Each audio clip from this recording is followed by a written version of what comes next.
Hello dear learners. तो आज हम पढ़ेंगे सिंथेसिस का अगला चैप्टर। ठीक है, तो अगला चैप्टर हम पढ़ेंगे कि सिंथेसिस में ये जो सिंपल सेंटेंस हम पढ़ रहे थे, ठीक है, तो सिंपल सेंटेंस में हमने क्या पढ़ा? पार्टिसिपल का यूज पढ़ लिए हैं। ठीक, तो पार्टिसिपल के बाद अब हम पढ़ेंगे क्या चीज? सिंपल सेंटेंस में बदलना, लेकिन किसकी मदद से? बाय यूजिंग क्या चीज? Nominative absolute. क्या चीज? नॉमिनेटिव एब्सोल्यूट का प्रयोग करके क्या बदलना? सिंपल सेंटेंस में बदलना। तो नॉमिनेटिव एब्सोल्यूट क्या होता है? जिसमें जो एक वाक्य रहेगा, यानी कि हमको दो या दो से अधिक वाक्य को जोड़ना रहेगा। तो ये मान लीजिए कोई पहला वाक्य है, ठीक, और ये कोई दूसरा वाक्य है। ठीक है, दो वाक्य दिया है, तो पहले वाले में क्या दिया रहेगा? रीजन दिया रहेगा। क्या दिया रहेगा? रीजन, मतलब कारण। ठीक है, और दूसरे वाले में उस रीजन का क्या दिया रहेगा? दूसरे वाले में क्या देगा? रिजल्ट। रिजल्ट का मतलब परिणाम। ठीक है, तो पहले वाले में रीजन देगा, दूसरे वाले में रिजल्ट देगा। तो इसी के आधार पर हम उसको किस में बदलेंगे? नॉमिनेटिव एब्सोल्यूट में बदलेंगे। तो ये नॉमिनेटिव एब्सोल्यूट बदलेंगे कैसे? ध्यान से देखिएगा। अगर पहले वाले वाक्य में, यानी कि जो रीजन दिया है, इसमें क्या आ जाए? वर्ब का सेकेंड फॉर्म आ जाए, या क्या आ जाए? बी का रूप आ जाए। पहला कंडीशन, दूसरा कंडीशन। ठीक है, बी का रूप का मतलब क्या हो सकता है? वास, बेसिकली यही आता है। ठीक है, और थर्ड कंडीशन क्या है? कि बी का रूप प्लस वर्ब का थर्ड फॉर्म। तो बी का रूप प्लस वर्ब का थर्ड फॉर्म का मतलब होता है पैसिव वॉइस। ठीक, तो अगर वर्ब का सेकेंड फॉर्म आता है, या ये जितना भी दिया है, पहला कंडीशन वर्ब का सेकेंड फॉर्म, दूसरा कंडीशन बी का रूप। बी का रूप का मतलब क्या होता है? Is, am, are, was, were. Be का रूप प्लस वर्ब का थर्ड फॉर्म मतलब पैसिव वॉइस। बी का रूप प्लस वर्ब का थर्ड फॉर्म का मतलब क्या होता है? Passive voice. तो ये अगर दिया हो तो इसे क्या करेंगे? हटा देते हैं। तो इसको हटा करके हम लिखते क्या हैं? तो थोड़ा सा ध्यान से देखिएगा। अगर सेकेंड फॉर्म आएगा तो इसको हटाकर हम इसके जगह पे क्या लिखेंगे? हैविंग प्लस वर्ब का थर्ड फॉर्म। ठीक है, और अगर बी का रूप यानी कि इज, एम, आर, वाज, वर आ गया तो इसको हटाकर हम क्या लिखेंगे इसके जगह पे? बीइंग। और हैविंग प्लस थर्ड फॉर्म आ गया तो इसको हटाकर हम क्या लिखेंगे? हैविंग बीन, और प्लस वर्ब का third form having been plus verb का थर्ड फॉर्म। और उसके बाद, ठीक है, इसके बाद हम क्या करेंगे? कॉमा लगा देंगे। इसके बाद जो दूसरा वाक्य है उसको कॉमा लगा करके ज्यों का त्यों लिखते चले जाएंगे, और लास्ट में फुल स्टॉप लगा देंगे। ठीक, तो एग्जाम्पल के तौर पे हम पहला एग्जाम्पल लिख रहे हैं, the sun rose, full stop. दूसरा sentence, the fog dispersed. Dispersed का मतलब होता है बिखर जाना, तीतर बीतर हो जाना। ठीक है, छितरा जाना, फैल जाना, गायब हो जाना। ठीक, तो पहला सेंटेंस, सन रोज, सूरज निकला। फॉग डिस्पर्स्ड, कोहरे तितर बितर हो गए, गायब हो गए। ठीक है, तो ये हमारा रीजन है, कारण है। ठीक है, सूरज निकला ये हमारा रीजन है, और उसके परिणाम क्या हुआ? कुहरे गायब हो गए। ठीक है, तो हमको क्या करना है? इसको सिंपल में बदलना है। ठीक है, तो सबसे पहले सब्जेक्ट लिख दिए द सन सेकेंड फॉर्म है। रोज क्या है? वर्ब का सेकेंड फॉर्म है। तो वर्ब का सेकेंड फॉर्म आने पे हम क्या करते हैं? हैविंग लगा करके वर्ब का थर्ड फॉर्म लिख देते हैं। तो हैविंग लगाइए और रोज का थर्ड फॉर्म क्या होगा? राइजन, फिर कॉमा, द फॉग ज्यों करते हो छोटा लेटर में लिख देंगे, डिस्पर्स्ड भी ज्यों का त्यों हो जाएगा। द फॉग डिस्पर्स्ड हो गया हमारा, ये हो गया सिंपल सेंटेंस। तो ये जो द सन हैविंग राइजन लिखा है, इसी को हम क्या कहते हैं? Nominative absolute. क्या बोलते हैं? नॉमिनेटिव एब्सोल्यूट बोलते हैं। ठीक, तो ध्यान में रखिएगा कि नॉमिनेटिव एब्सोल्यूट में पहले सेंटेंस में रीजन और दूसरे सेंटेंस में रिजल्ट दिया होगा। तो इसके 3 कंडीशंस हैं। कितने कंडीशन हैं? 3 कंडीशन है। पहला कंडीशन क्या है? वर्ब का सेकेंड फॉर्म दिया होगा, तो इसको हटा करके हैविंग प्लस वर्ब का थर्ड फॉर्म लगा देंगे। दूसरा कंडीशन है बी का रूट, यानी कि इज, एम, आर, वाज। ये हम वाज लिखे हैं, इसके जगह पे आप चाहें तो इज, एम, आर, वाज, वर, ये सब लिख सकते हैं। ठीक है, तो ये क्या होते हैं? बी के रूप होते हैं। तो ये आएगा तो इसको हटा करके हम बीइंग लिखेंगे। और बी का रूप प्लस वर्ब का थर्ड फॉर्म, यानी कि पैसिव वॉइस में जब होगा सेंटेंस, तो हैविंग बीन लगा करके वर्ब का थर्ड फॉर्म लिखेंगे।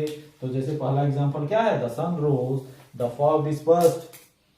तो द सन रोज ये हमारा रीजन है, और उसका परिणाम क्या हुआ? कोहरे गायब हो गए। सूरज निकला और कोहरे गायब हो गए। ठीक, तो ये हमारा पहला कंडीशन अप्लाई हो रहा था, तो इसीलिए हमने क्या किया? हैविंग लगा दिया, रोज को हटा करके हैविंग लगा दिए। अब इस तरीके से हमारा पहला कंडीशन हो गया। अब ये जो दोनों कंडीशन बचा है, इसको थोड़ा सा ध्यान में लिख लीजिएगा, एक ही जगह पे हो जाएगा तुरंत। ठीक, तो दूसरा एग्जांपल हम यहां बता दे रहे हैं। क्या चीज? The post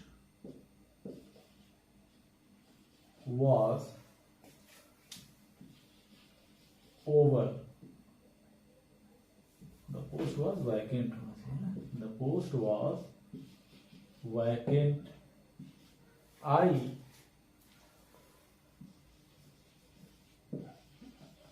offered my services. ठीक, the post was vacant. Was जो है, अब ध्यान से देखेंगे तो ये बी का रूप है। किसका रूप है? बी का रूप है। ठीक, तो इसको जब हम सिंपल में बदलेंगे तो क्या हो जाएगा? द पोस्ट वाज को हटा करके हम इसके जगह पे क्या लिखते हैं? यानी कि बी का रूप जब हटाएंगे तो इसके स्थान पे हम क्या लिखेंगे? बीइंग। तो बीइंग वैकेंट लिखा है, वैकेंट लिख दिए।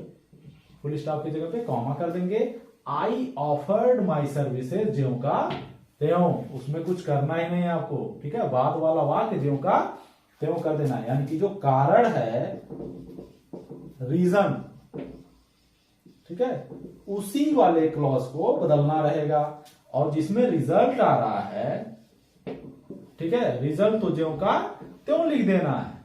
तो रिजल्ट वाला ज्यों का त्यों लिख दिए। ठीक, तो ध्यान से देखिएगा। The post was over, the post was vacant, I offered my services, यानी कि पोस्ट जो था खाली था, तो मैंने अपनी सर्विस की बात कही। यानी कि क्या मैं उस पोस्ट पर क्या कर सकता था? जॉब करने के लिए मैंने रिज्यूम वगैरह दिया होगा। ठीक है, तो ये एग्जाम्पल हम मिटा दे रहे हैं फिर से। ठीक है, तो फिर से हम मिटा करके एग्जाम्पल दूसरा बता दे रहे हैं। ये बहुत छोटा सा वीडियो होने वाला है और बहुत ही अच्छा होगा। ठीक है, आपको नॉमिनेटिव एब्सोल्यूट क्या हो जाएगा? क्लियर हो जाएगा। अब इसमें डाउट नहीं रहेगा। ठीक, पॉइंट यही है। पहले वाला क्या था? Second form. तो सेकेंड फॉर्म को हटा करके क्या लिखना रहा था? हैविंग प्लस वर्ब का थर्ड फॉर्म, और उसके बाद कॉमा लगा करके रिजल्ट वाला ज्यों का त्यों, फिर फुल स्टॉप। दूसरे वाले में भी फुल स्टॉप, रिजल्ट ज्यों का त्यों कर देना है। जैसे एक और एग्जांपल लिखिए। द लीडर was slain, सही है, the leader was slain,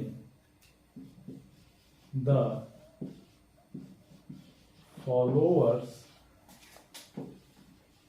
ran away in fear।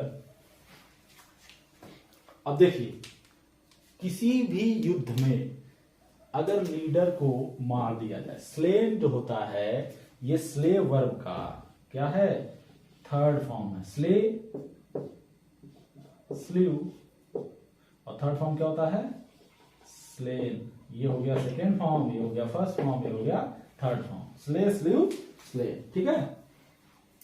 तो थर्ड फॉर्म है, स्लेन क्या है, वर्ब का थर्ड फॉर्म है। तो अब ध्यान से देखेंगे, थर्ड फॉर्म ये क्या है, वर्ब का थर्ड फॉर्म। उसके पहले क्या है, वॉज, ये क्या है, बी का रूप। तो बी का रूप प्लस वर्ब का जब थर्ड फॉर्म आ जाएगा, बी का रूप प्लस वर्ब का थर्ड फॉर्म, ध्यान से देखिएगा, थर्ड कंडीशन है ये, बी का रूप प्लस वर्ब का थर्ड फॉर्म। तो उसको किस में बदल देते हैं, हैविंग बीन प्लस वर्ब के थर्ड फॉर्म में, ठीक। तो इसके हिंदी हम पहले समझ लेते हैं। द लीडर वॉज स्लेन, जो लीडर था उसको मार दिया गया। स्ले का मतलब होता है गला काट देना, ठीक है। The followers ran away in fear, तो जो उसके अनुयायी थे, जो उसको मानने वाले थे, वो डर के भाग गए।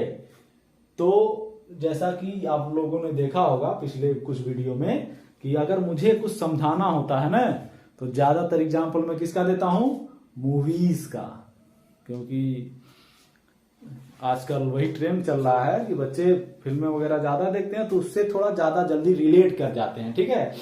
तो सबने बाहुबली फिल्म देखी होगी, तो बाहुबली में वो जो पहले वाले में पार्ट में जिसमें लड़ाई होता है, वो आता है ना, पता नहीं कौन सा रहता है, बड़ा हट्ठा कट्ठा और भयंकर, वो माहेशमती पे आक्रमण कर देते हैं सब। तो उसमें कहती है कि जो उसका गला काट के लाएगा, मुंडी, ठीक है, उसी को हम क्या बना देंगे, इस राज्य का राजा बना देंगे। तो जब उस राक्षस को मतलब बाहुबली मार देता है, ठीक है, तो सारे जो उसके फॉलोअर्स होते हैं वो क्या करते हैं, डर के भाग जाते हैं। तो केवल एक यानी कि मुखिया को मारे, जो मेन था उसका लीडर, और बाकी सभी डर के भाग जाते हैं, बस यही है। और थॉर मूवी में भी है, जिसमें वो पत्थर वाला राक्षस आता है ना, अब थॉर में है या पता नहीं किस में है, तो थॉर का ही है वो मूवी, अवेंजर मतलब मार्वल्स का ही है कुछ। तो इसमें थॉर आता है और वो पत्थर वाला बहुत बड़ा होता है, थॉर के सामने आता है जब, तो थॉर बोलता है कि देखो तुम अपने आर्मी से बोल दो क्या कर रहे हैं, सरेंडर कर रहे हैं। तो सब हंसने लगते हैं, क्योंकि थॉर छोटा सा उसके सामने दिखता है, वो पत्थर का बना होता है, तो बहुत विशालकाय होता है। तो उन लोगों को लगता है यार छोटा सा आदमी है और कह रहा है हमको सरेंडर करने के लिए, और हमारा जो लीडर है देखो कितना दमदार है, कितना बड़ा है। बस वो अपना थोड़ा सा घुमाता मारता, पूरा उसका पत्थर छितरा जाता है।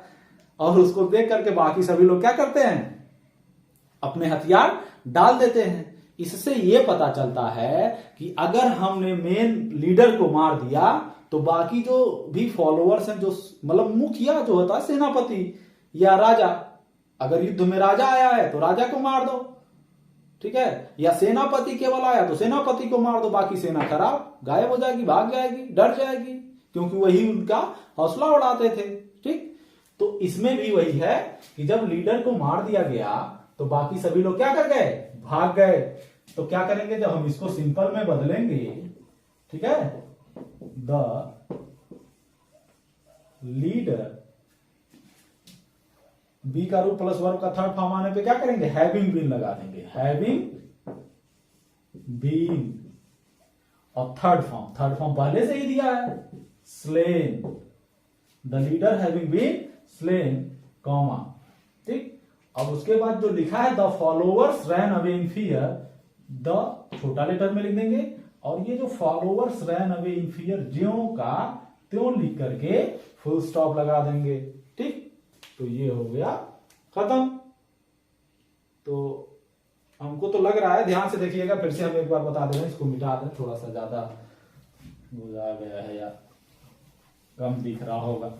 एक बार फिर से बता दे रहे हैं इसी चीज को, ठीक है। तो जो भी एक्सरसाइज आप लोग करेंगे, अब उसमें नहीं आएगा ना, तो तुरंत मैसेज कर दीजिएगा सर हमको ये नहीं आ रहा। ध्यान से देखना है कि जो पहला है उसमें क्या आएगा, रीजन आएगा। तो रीजन वाले में पहला कंडीशन क्या है, सेकेंड फॉर्म आएगा। तो इसको हटा करके हमको क्या लिख देना है, हैविंग प्लस वर्ब का थर्ड फॉर्म। क्या कर देना है, इसको हटाकर, ठीक। दूसरा कंडीशन क्या है, बी का रूप आएगा। क्या आएगा, बी का रूप। तो इसे भी क्या करना है, हटाकर हमको क्या लिखना है, बीइंग लिखना है। और थर्ड कंडीशन क्या है कि बी का रूप प्लस वर्ब का थर्ड फॉर्म आएगा। तो इसको हटाकर हम क्या लिखेंगे, हैविंग बीन प्लस वर्ब का थर्ड फॉर्म, ठीक। और जो दूसरा है यानी कि जिसमें रिजल्ट आएगा, उसे हम ज्यों का कॉमा करके ज्यों का त्यों, कॉमा करके ज्यों का त्यों, कॉमा करके ज्यों का त्यों लिख करके लास्ट में फुल स्टॉप लगाते चले जाएंगे। बस यही था हमारा क्या चीज, नॉमिनेटिव एब्सोल्यूट। तो आई होप आप सबको ये वीडियो समझ में आया हो और ये टॉपिक क्लियर हो गया हो, ठीक। अगर किसी को कोई डाउट होगा, ठीक है, तो आप कमेंट कर सकते हैं, कोई भी क्वेश्चन हो, किसी भी बुक का हो, ठीक है। Thank you, good luck.